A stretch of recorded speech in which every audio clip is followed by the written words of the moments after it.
Assalamualaikum warahmatullahi wabarakatuh. Melanjutkan pembahasan sebelumnya mengenai implementasi motor controller. Pada kesempatan kali ini kita akan membahas mengenai microcontroller yang akan kita gunakan untuk mengontrol inverter 3 fase. Microcontroller yang akan kita gunakan adalah STM32 dari ST Microelectronics karena dari harganya terjangkau. Selain itu juga lebih mudah digunakan atau diprogram.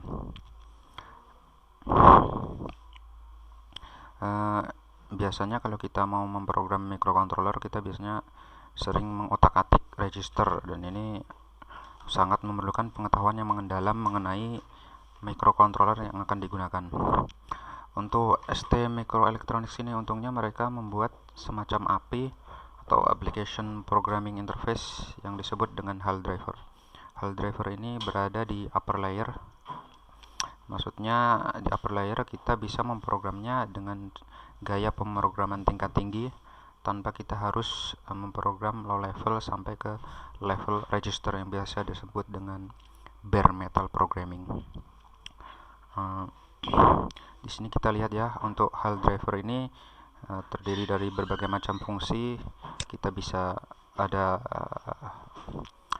HAL ADC untuk mengimplementasikan ADC, ada juga CAN untuk komunikasi, ada DAC digital to analog converter, ada DMA, ada interrupt, ada flash, dan ini GPIO untuk mengontrol pin atau general purpose input output.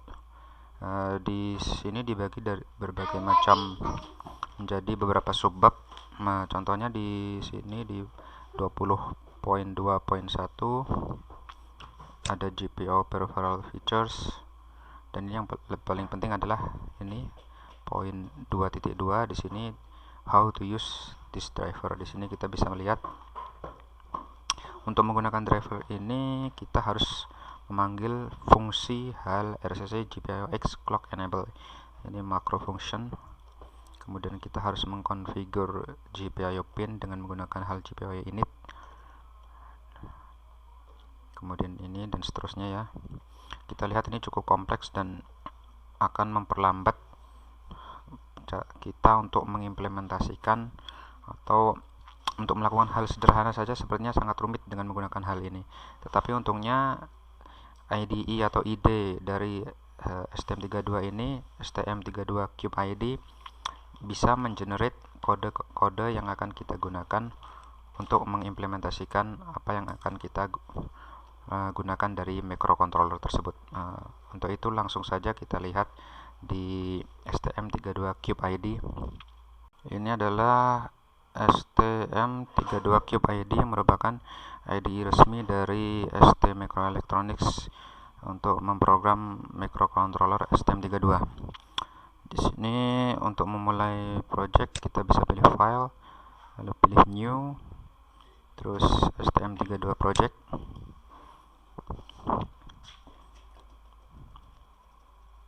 Ini programnya agak berat ya, jadi harap sabar.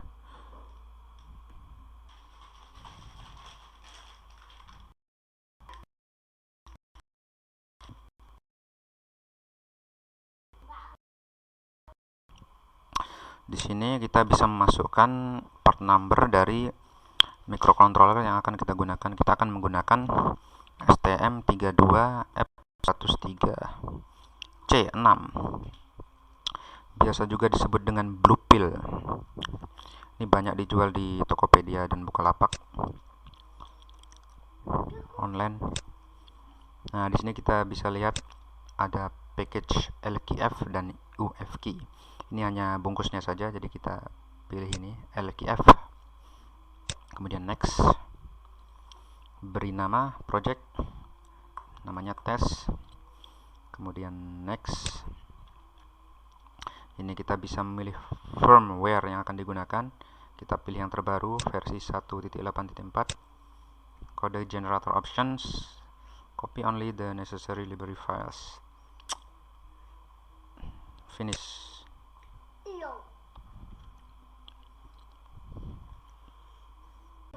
Ini adalah halaman konfigurasi dari STM32Cube ID untuk microcontroller STM32F103C6. Di sini kita bisa melihat peripheralnya berdasarkan kategori dan juga berdasarkan abjad. Di sini misalnya kita ingin menyalakan LED dengan menggunakan salah satu pin dari microcontroller. Misalnya kita pilih PA9. Kita memilih GPIO output karena dia digunakan untuk menyalakan LED. Nah, di sini langsung muncul settingannya ya. Di settingannya kita lihat output level low, GPIO modenya push pull, berarti bisa sebagai sink, bisa sebagai source. Kemudian no pull up, no pull down, ini berkaitan dengan internal resistornya. Maximum output speed low ya. Untuk RCC nya atau clocknya kita pilih internal, jadi HSE, high speed. Eksternalnya disable, low speednya juga disable. Kemudian untuk stick ini untuk delaynya sudah benar. Kemudian kita ke tab clock configuration. Di sini kita lihat tadi ngambil dari internal, berarti HSI. Kecepatannya HSI ini HSI RC 8 MHz, jadi langsung clocknya 8 MHz kecepatan STM32 ini. Di sini langsung nanti dibagi ke masing-masing peripheral. Kecepatannya bisa dirubah dengan menggunakan prescaler yang ada di sini. Ini tampak rumit, tapi sebenarnya ini adalah cara paling mudah dalam men-setting kecepatan controller maupun peripheral dari controller tersebut. Dan ini sesuai dengan bagan yang ada di manual. Nah, sesuai dengan ada yang di manual ini ya. Di manual ini kita bisa lihat APB2 mengontrol peripheral ini, APB1 mengontrol peripheral yang di sini. Kembali ke sini. Dan ini ada project manager. Project manager kita bisa lihat di advanced settingnya, kita bisa memilih apakah kita akan menggunakan driver HAL atau driver GPIO atau driver LL maksud saya. Jadi untuk GPIO ini kita bisa memilih driver HAL. Tool ini untuk memantau temperatur. Project manager. Berarti sudah ya, settingannya sudah selesai. Kita bisa klik lambang gear di sini untuk mengenerate code.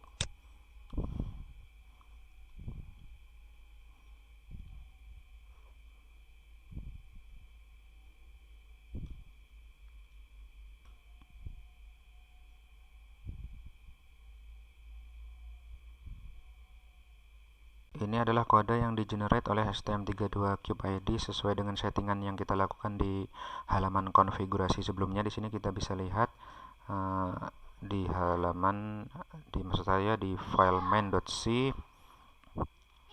Bahasa yang digunakan di sini adalah bahasa pemrograman C ya, bahasa C. Jadi ada include main untuk headernya, dan seperti biasa function prototype. Lalu ada entry pointnya main. Di sini fungsi-fungsi yang dipanggil di sini seperti hal ini, system clock config, MX GPIO init, ini sesuai dengan apa yang dijabarkan di dokumentasi hal tadi ya. Misalnya ini hal init memanggil, kita klik, kita pencet kontrol terus kita klik, maka menuju ke definisi dari fungsi. Nah, hal ini ada di file stm32f1xx underscore hal. Ini adalah definisinya, tidak usah terlalu dipikirkan. Ini agak susah juga tapi ini yang jelas otomatis dipanggil. Dia fungsinya untuk men-setting tick init tick. Nah, ini hal init tick untuk keperluan delay akurat 1 milisecond yang bisa kita gunakan untuk mendelay while loop nantinya. Kemudian nutup saja lama. Kemudian ada sistem clock config ini definisinya bisa kita lihat ada di bawah sini. dia men-setting untuk osilatornya atau kristalnya. Kita menggunakan kristal internal, jadi di sini HSI, kemudian men-setting kecepatan communication bus seperti AHB, APB1, APB2, dan juga prescalernya. Ini otomatis dipanggil. Terus apa lagi yang dipanggil tadi? Setelah itu MX GPIO init. Ini digunakan untuk menginisiasi dari pin yang akan kita gunakan. Kita menggunakan pin A. Jadi clock untuk pin A dipanggil oleh makro function hal rcc GPIO A clock enable. Kemudian ini fungsi yang digunakan untuk menyeting pin. Di sini pinnya dimatikan, GPIO pin reset. Nanti bisa kita gunakan untuk menghidupkan pin juga. Kita copy aja sini, copy. Terus ini struktur GPIO init tab ini merupakan struktur ya. Struktur ini berisi settingan untuk pin tersebut. Seperti kita akan menggunakan pin 9, berarti masuk di struktur pin. Untuk modenya PP push pull, untuk pull up atau pull down-nya no pull, speednya low. Terus kita panggil hal GPIO init. Nah, dengan demikian berarti pin itu sudah ready untuk digunakan. Nah, misalnya kita ingin menyalakan pin tersebut ya, pin A9 tadi. Berarti kita panggil hal GPIO red pin. Terus apa aja parameternya ya. Kalau kita lupa, kita bisa lakukan ini. Pencet Ctrl lalu klik fungsi tersebut. Akan menuju ke definisi fungsi. Nah, fungsi tersebut meminta pointer GPIO X yang berupa pointer ke struktur GPIO tab dep. Berarti kita tulis, karena kita pakai pin A, berarti kita tulis GPIO A,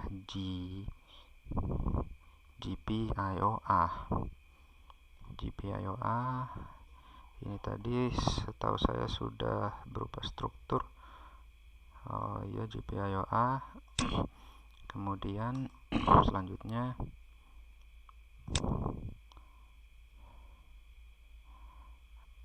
GPIO pinnya berarti GPIO pin 9, GPIO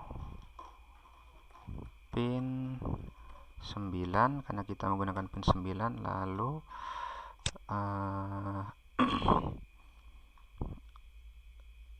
GPIO pin state-nya on berarti bisa di sini. GPIO pin reset berarti menggunakan GPIO pin. Ini bisa kita klik juga, kita lihat pin ini kondisinya apa aja. Nah, di sini ada pin reset, ada pin set. Kita akan memanggil pin set. Berarti ini menyeting pin supaya menyala. Masukkan di sini GPIO pin set. Berarti ini sudah ready ya. Terus kita kasih delay misalnya setengah detik. Berarti delay 500 ini maksudnya 500 milisecond ya. Kemudian bisa kita panggil lagi hal GPIO right pin untuk GPIO A, GPIO pin 9,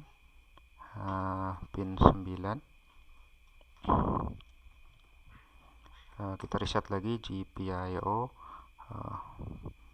pin reset. Kemudian kita delay lagi, hal delay 500. Ini sudah selesai ya. Bisa kita compile di sini.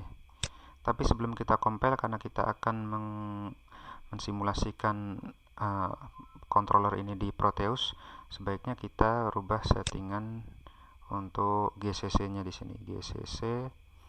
GCC adalah compiler dari C, yang compiler ini adalah compiler open source ya. Di sini kita lihat setting. Wah, slow.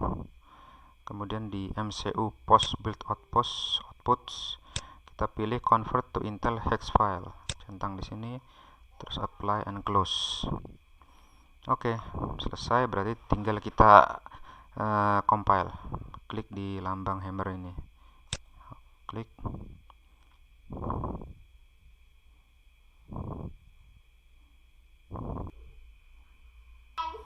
Di sini kita lihat ada errornya adalah di function hal GPU read pin 9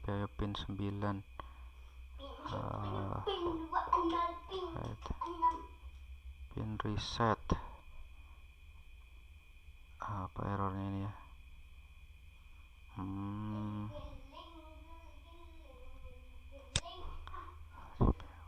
Pin reset.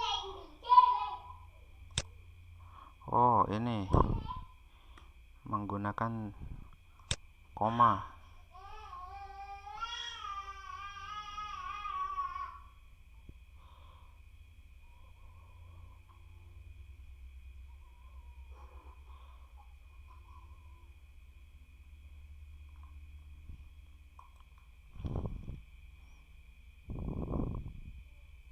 Ya, tercompile dengan baik setelah ada kesalahan di sini tadi menggunakan titik bukannya koma. Sekarang hasil kompilasi ini bisa kita coba di Proteus.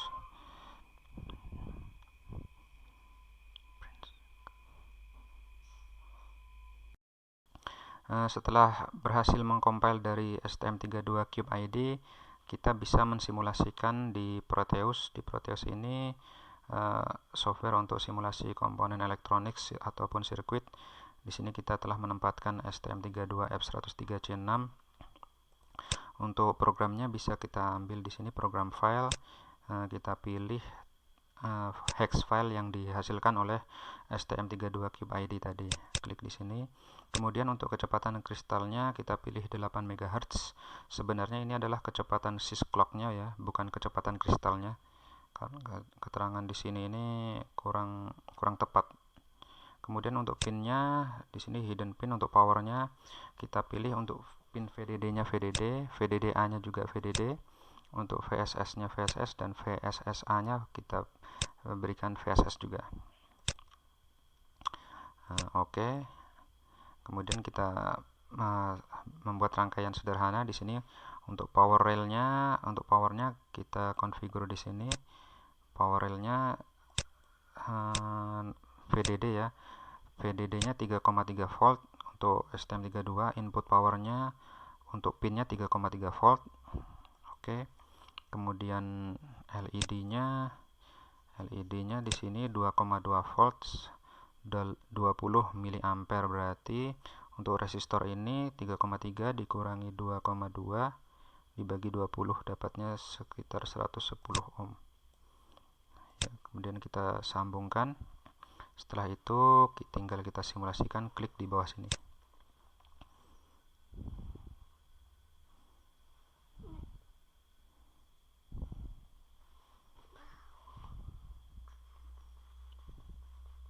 Ya, menyala ya.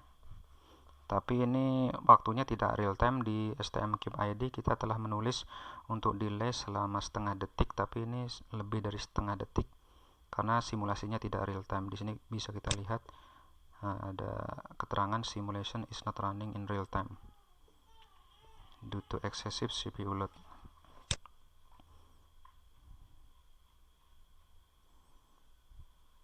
Ya, demikian saja untuk kesempatan kali ini. Untuk video selanjutnya akan membahas mengenai inverter ya, insya Allah. Wassalamualaikum warahmatullahi wabarakatuh.